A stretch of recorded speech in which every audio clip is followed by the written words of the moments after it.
cyane cyane n'abandi baturanye ariko bamwe bigeze gukinisha ibyo by'intera hamwe nabo kandi rwose n'uyu munsi babimenye na kiriya gihe barabimenye tuzahangana nabo bimwe nabivuze kare mu kiganiro nagiranye n'abanyamakuru sindi bubisubiremo byose ariko ndasubira mu bimwe.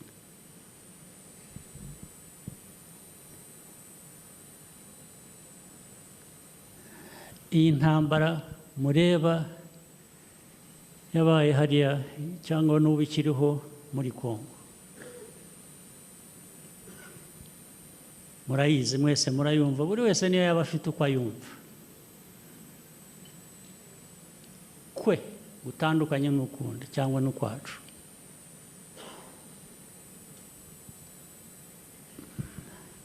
Hari umwaka n'umwe wigeze ushira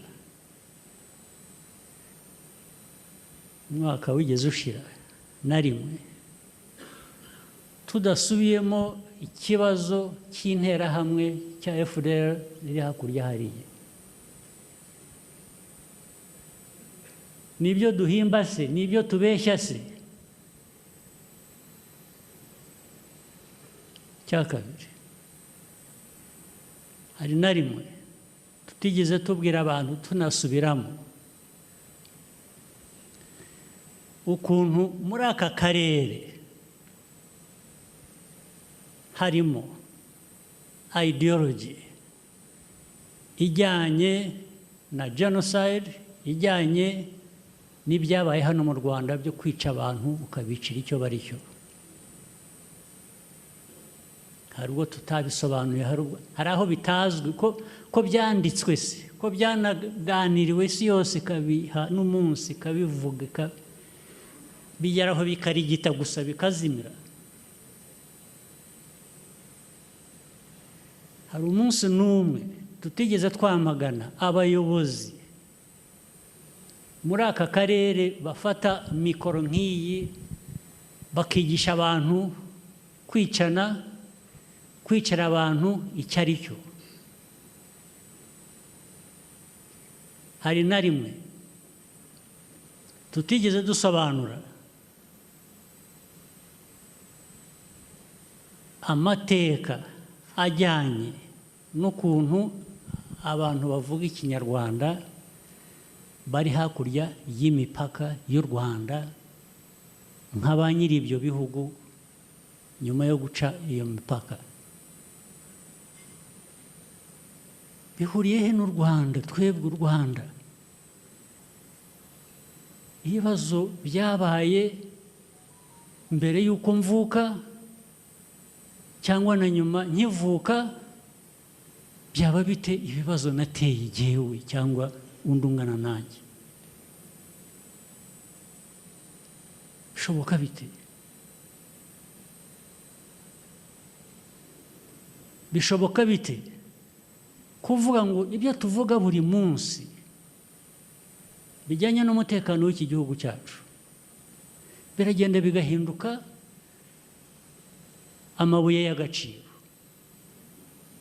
biragenda bigahinduka ko u Rwanda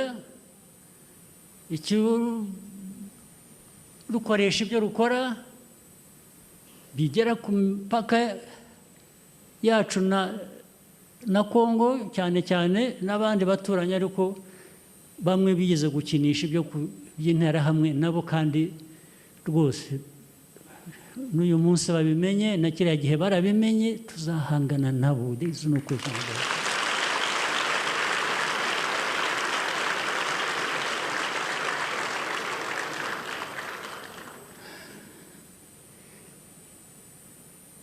Abaturega ko dukoresha ibyo dukora kurinda abanyarwanda, kurinda igihugu cyacu ko ari amabuye y'agaciro, nibo biba amabuye y'agaciro muri Kongo.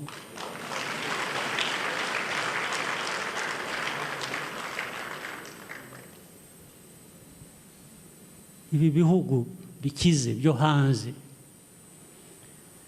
byirirwa bivuga ubusa. Erega narababwiye iyo bari aho batinyisha abantu bakazana ibintu human rights, bakazana ngo barashaka gutera ubwoba, ngo Kagame navuga ngo bazamujyana, uzanjyana hese wowe?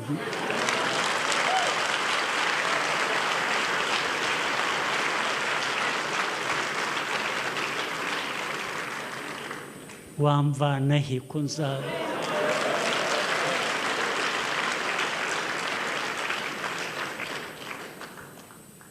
ubu bagatangira sanctions, James Kabarebe, sanctions, officers, sanctions for what? You are just foolish, absolutely foolish.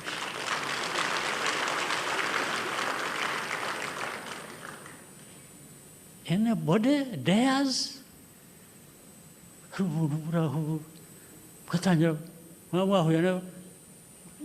Ugatanga lessons.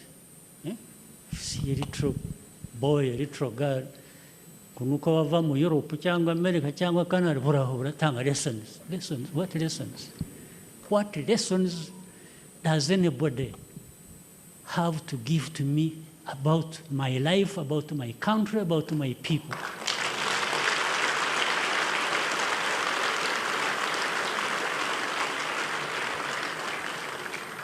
That is absolute stupidity. We cannot be driven on that basis. If there is anybody who has not understood the message you have given them over the years, well, we are waiting to see what you do. In the recent months and so on, you see, again, the whole world was watching. Mercenaries came from Europe, then other confused brothers and sisters from our continent. They sent in arms, they sent in weapons, soldiers, they sent in everything to support a government that is killing its own people, that supports genociders, people who killed our people here. 1 million people we lost in 100 days were murdered by the same bastards.